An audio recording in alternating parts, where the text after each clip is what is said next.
All right, let's jump right into it. Today we're taking a trip back to the 80s. 1980s New York City. Gritty streets, big dreams, and a whole lot of ambition. We're diving into The Gilded Descent, a thriller that really digs into what happens when the American dream takes a dark turn. Yeah, The Gilded Descent, it's really more than just your typical thriller. It gets right into the head of Scott Mancini, the main character, hmm and it makes you think, how far would you go to escape your past and chase a better life? So, for this deep dive, we're focusing on the first part of the book, chapters 1 through 17.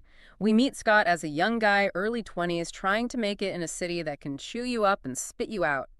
Poverty, yeah. Past mistakes, definitely. But you can tell he's still got this little spark in him. He wants something more. It's like right away the author to Anne's Hancock throws you right into Scott's world, you know? I mean, you can Mhm. practically feel the grit of the city just from the descriptions. Scott's got this weathered face, a guarded demeanor. It's like he's put up these walls around himself. Totally. He's a survivor, you know? But it makes you wonder, what happened to him to make him so guarded? What kind of choices led him to this point in his life? Well, that's the thing about this book. It doesn't give you all the answers right away. Right. You get these glimpses into Scott's past through flashbacks, little pieces of memories, hints of a rough upbringing, maybe some run-ins with the law. But it takes a while to really understand how much he struggled. So we've got young Scott fighting to find his place in a city that can be both exciting and unforgiving. Then jump ahead to Scott at 35. What's changed for him in all those years? You know, on the surface, not much, really. He's stuck working as a janitor in a mall. Dreams. Seems like they've been crushed by reality. You get this feeling he's just resigned to this life, Right. given up on any chance of escaping. Like he's trapped in this cycle of just getting by. It's almost like he's inherited that hopelessness from the city itself, and then he bumps into Evelyn Lesort, and bam, everything changes. Evelyn Lesort. She's a game changer in this story. A wealthy widow she is. Elegant, sophisticated. She's everything Scott's world isn't, you know? Their meeting, it's like two completely different universes colliding. The way Hancock describes them, the contrast is so stark. Scott, rough around the edges, tired of it all, and Evelyn, this powerful presence. You can practically feel her piercing gaze just from the words on the page. And it's obvious she sees something in Scott, something he doesn't even see in himself. That's right. And that's where the whole idea of mentorship comes in. hmm Evelyn takes Scott under her wing, giving him education, polish, access to a whole world of privilege he never knew existed. mm But you're never really sure what her motives are. You know, is she really just trying to help him? Or is there something more going on there? It's the question that kept popping into my head as I was reading these chapters. On one hand, you see Scott changing, learning about art, how to act in these fancy social circles, things like that. But there's also this underlying feeling that he's being molded into something, something he doesn't fully grasp. Almost like he's escaping one cage only to end up in another, fancier one. Out of the poverty and into this gilded cage of wealth and power. But hey, that cage comes with its own set of rules, its own expectations. And you can sense those expectations weighing on him, you know. He's constantly questioning if he belongs in this new world, if he's even worthy of Evelyn's attention. It makes you think about ambition, what it really means. Is Scott really trying to improve himself, become a better person? Or is he just drawn to the money and status? Or maybe a bit of both. It's got to be both, Ray. I mean, he obviously wants a better life. But he's also drawn to the shiny things, you know, the things that come with power. And those temptations, well, they get even stronger after Evelyn dies. Evelyn's death, that's a turning point. Yeah. She leaves him a fortune, enough to make all his dreams come true. But it also throws him right into the underbelly of all that wealth and power, a world he never imagined he'd be a part of. All of a sudden, he's dealing with high-stakes business deals, shady characters, and a whole criminal underworld he never knew existed. It's a whole different level of risk. And now he's got this huge moral dilemma. Does he use all that money for good, like maybe Evelyn would have wanted? Or does he give in to the dark side, the easy money, the power? He's being pulled in both directions. On one hand, he wants to honor Evelyn's memory, you know, use the money to do some good. But then there's that pull toward the excitement, the danger of the criminal world. And that struggle inside of him, that's what makes this part of the story so intense. For sure. And the author, Hancock, he's a master at building that suspense. You see Scott making these choices, little ones at first, that slowly lead him down a darker path. It's like he's on this slippery slope, losing a piece of himself with every step he takes. And the deeper he gets, the more he attracts the attention of someone who'll become his biggest enemy, Detective Michael Harrington. Harrington. Now, there's an interesting character. He's this driven investigator, wants justice, you know. But he's got his own demons to fight, his own struggles with the system he's trying to work within. Yeah, and I like how Hancock shows us that the criminal justice system isn't so black and white. There are compromises, even for the good guys, the ones trying to do the right thing. It adds another layer to the whole story. It's not just some simple good guy versus bad guy story, right? Yeah. You see these two guys clashing, two different ways of seeing the world, both trying to figure out how to navigate a system that can be pretty messed up. Yeah. Okay. Okay, so we've got Scott sinking deeper into this world of crime and paranoia, and we've got Harrington hot on his trail, ready to take him down. Sounds like we're headed for a major showdown. Oh, yeah. Things are about to get intense. But before we jump into that, let's take a minute to really think about what we've uncovered so far. What do you think?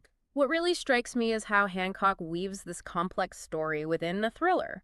You've got this gripping plot, sure, but you're also forced to think about these bigger ideas, ambition, mentorship, the dark side of power. It's all there. Right. That's what makes this novel so good, I think. It's not just entertainment. It makes you question things, challenges your own ideas about good and evil, success and failure. And it makes you ask yourself, what would I do if I were Scott? Would I be able to resist the temptations? What compromises would I make to get what I want? Those are the kind of questions the Gilded Descent throws at you. Yeah. That's what makes it a great story, I think. It makes you think, and it sticks with you long after you finish reading it. So are you ready to see how this all plays out in the final act? I am. I can't wait to see how Hancock handles that confrontation between Scott and Harrington. Two forces colliding. Two different worlds. It's got to be explosive. All right, then buckle up. We're about to dive into the heart of the storm. Welcome back. So we left off with Scott Mancini in a whole lot of trouble, Detective Harrington closing in on his criminal empire. As we go through this, I'm really struck by some of the bigger themes at play here. What are your thoughts on that? Well, one thing that Hancock really gets into in The Gilded Descent is how poverty and crime are connected.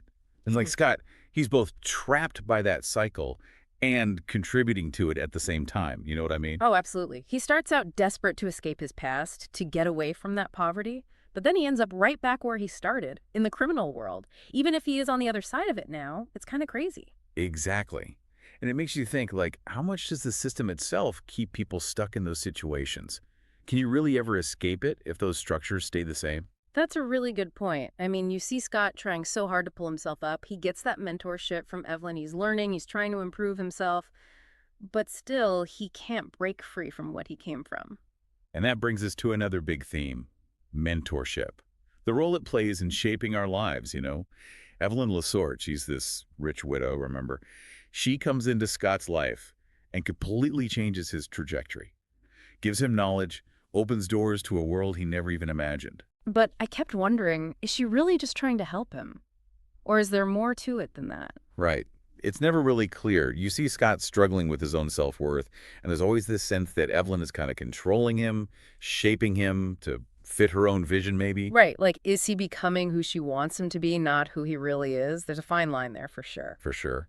And it gets even more complicated when you see what happens to Scott. It makes you think about how far a mentor should go, how much responsibility they have for what their mentee does. And then there's the whole idea of power, how it can corrupt. I mean, Yeah. we watch Scott change, going from this young guy wanting to make things right to, well, basically becoming a ruthless criminal. It's kind of scary. Classic hubris, right? The more power and money Scott gets, the more paranoid he becomes, more isolated. He ends up really unhappy, even with all that success. Shows you that chasing power can really mess you up, even if you're doing it to try to get a better life. And he starts pushing away people who actually care about him, too. It's like he's putting up walls instead of, I don't know, building connections, Yeah, and being isolated like that just makes the paranoia worse. He spirals further into darkness. Hancock doesn't sugarcoat it. You see the toll it takes on Scott mentally. He loses his empathy, his ability to connect with people on a real level. It makes you think maybe he never really believed he deserved anything good. Like maybe those insecurities were always there pushing him toward that darkness. What do you think? Interesting point. I mean, you can't discount Scott's past, all that trauma, the poverty, the crime. It probably left him feeling like he wasn't worthy of good things. And then you add ambition to that mix, well, it's a recipe for disaster, isn't it? The book really hits you with these moral dilemmas. Scott keeps getting these chances to make the right choice, to use Evelyn's money for something good, but he keeps going for more power, more money, and that just leads to more darkness. It feels really real, It is. And what's so good is that Hancock doesn't make Scott out to be some purely evil villain. He's complex, driven by his ambition, sure, but also fear, insecurity, maybe even some messed up loyalty to Evelyn's memory. He's a mess of contradictions, but that's what makes him human, I think. Oh, for sure. You find yourself rooting for him, even when it gets harder and harder to justify the things he's doing. Exactly. And that's how the book really digs into morality. It's not about right and wrong, black and white. It's about all the messy stuff in between, the tough choices people make, and how those choices affect everyone, not just Scott. And we can't talk about morals without mentioning Detective Michael Harrington. He's the opposite of Scott in so many ways, representing this unyielding pursuit of justice. Harrington, he's such an interesting character. He's dedicated to doing his job, but he runs into these ethical gray areas too, especially when he sees all the corruption in the system he's supposed to be upholding. That's what I like about him. He doesn't just accept the way things are. He's trying to change things, make people in power accountable, even when it's hard. And that's what makes him such a good contrast to Scott. Right? He's ambitious too, but not for himself. He wants justice, fairness, two totally different kinds of drive. His methods are pretty interesting, too. Financial records, wiretaps, getting witnesses to talk. It takes a lot of patience and strategy. Makes you realize that getting justice, especially against someone powerful, takes a long time. Oh, yeah. And as he's investigating, it really highlights this idea of how money and power can shield people from consequences. Makes you think about the real world, how often people in charge get away with doing bad things. Makes you wonder if the system is even meant to provide justice, or if it's just there to protect the powerful. That's a good point. And I think that's something the book definitely brings up. It's not just about individual choices. It's about the systems that allow corruption and inequality to thrive. So we've got individual ambition, moral choices, and then the bigger societal forces that shape those choices. And then at the center of it all, you've got Scott and Harrington going head to head. Exactly. Like two sides of a coin. Yeah. Both ambitious, both working within a system that's broken in a lot of ways. It's fascinating, really. And that final confrontation, the way Hancock sets it up, it's more than just a fight. It's about these two different ideas of justice, of power. It's going to be huge. Oh, yeah. And that's where we're headed next. I'm so ready to see how this all ends. I have a feeling we're in for some surprises. All right. We're back and ready to dive into the final part of the Gilded Descent. Man, when we left off, things were not looking good for Scott. Yeah. Everything's falling apart. Harrington's closing in. The tension is just like through the roof. Yeah, you can really feel the pressure building in these last chapters. Hancock knows how to ratchet up that suspense, that's for sure. And it's not just the external stuff, the cops and the threats. It's like Scott's coming apart from the inside, too. Yeah, he's a completely different person from that ambitious young guy we met at the beginning, the one who was so eager to learn from Evelyn. Now he's just consumed by paranoia, sees enemies everywhere he looks, even among the people he trusts. It's like all that power twisted him into something, well, kind of monstrous. It's kind of chilling how Hancock shows that transformation through what Scott does. There's this one scene, it's brutal, where he takes out a guy who used to be his friend. And there's just like zero remorse. It really hits you how ambition, when it goes unchecked, can just strip away your humanity. It's a tough lesson, right? That climb to the top, it often comes with compromises. And those compromises, they can chip away at your morals until you're capable of things you never thought you could do. Yeah, it's a good tragedy. Scott, he starts out wanting to redeem himself, make a better life. But somewhere along the way, he loses sight of that. He gets so obsessed with power that he loses himself. And on the other side of this whole thing, you've got Detective Harrington laser focused on bringing Scott down. What I find really interesting is how Hancock takes us inside Harrington's investigation. We see all the work, all the details that go into building a case like this, especially against someone as powerful and connected as Scott. Those scenes are important for sure. They show you that getting justice, it's not easy. It takes time, it takes strategy, and sometimes, well, you got to bend the rules a little. Which makes you think, right? Like, when you're fighting for justice, can you use any means necessary?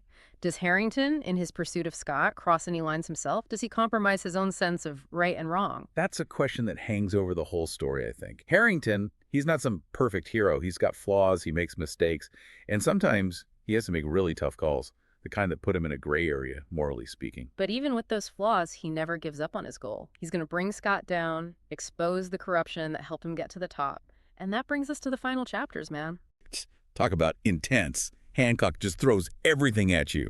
Betrayals, alliances you don't see coming, and so many twists and turns. It's a wild ride. It's like he's saying, hey, you think you know what's going to happen? Think again. In this world, you can't trust anyone, and even the best laid plans can blow up in your face. That's part of what makes it so gripping, you know? You never know what's coming next, who's going to backstab who's going to end up, well, not making it out alive. Keeps you guessing until the very end. And then that final showdown between Scott and Harrington, it all goes down in this abandoned warehouse on the edge of the city. The setting itself is like a symbol of everything that Scott's ambition has destroyed. That scene, it's so well written. You can feel the tension, the raw emotions. Scott's lost everything, the money, the power, the image he built up. He's stripped bare, fighting for his life, pure instinct. And you see Harrington wrestling with what he's doing, trying to bring Scott down, but knowing there might be a price to pay for it. And that ending, man, it's not what you'd expect at all. It leaves you hanging, makes you ask all these questions. Did Scott get what he deserved? Was justice really served? Did Harrington do things he's not proud of to get there? It's powerful, that ambiguity. It makes you think about your own ideas of justice, right and wrong, about how complicated people are. It's like Hancock saying, hey, life isn't always black and white. There aren't always easy answers, especially when you're dealing with power, corruption, and the fact that people can be both good and bad. And that's why The Gilded Descent is such a great book. It's entertaining, it's thought-provoking, and it sticks with you long after you've finished it. Absolutely. It challenges you to look at your own beliefs, to think about the choices you make. And it reminds you that even the smallest decisions can have huge consequences, not just for you, but for everyone around you. Well, we've covered a lot in this deep dive into The Gilded Descent. We've talked about the plot, the characters, and all those bigger themes that make you think about the world we live in. Any final thoughts you want to leave us with? For me, it's a warning. Be careful what you wish for, you know?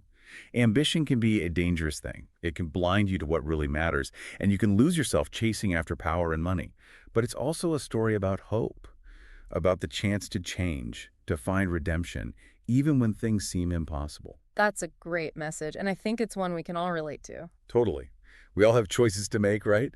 Choices that shape our lives for better or for worse. And The Gilded Descent, it reminds us to think about those choices, to think about what we're willing to sacrifice, and to hold on to our values no matter what. Well said. And on that note, we've come to the end of our deep dive into The Gilded Descent. We hope you enjoyed taking this journey with us, exploring ambition, power, and all the messy stuff that makes us human. And like always, we encourage you to keep thinking about these things, Yeah. the books you read, the movies you watch, and in your own lives. The more we explore these big questions, the better we understand ourselves and the world around us. Until next time, keep diving deep.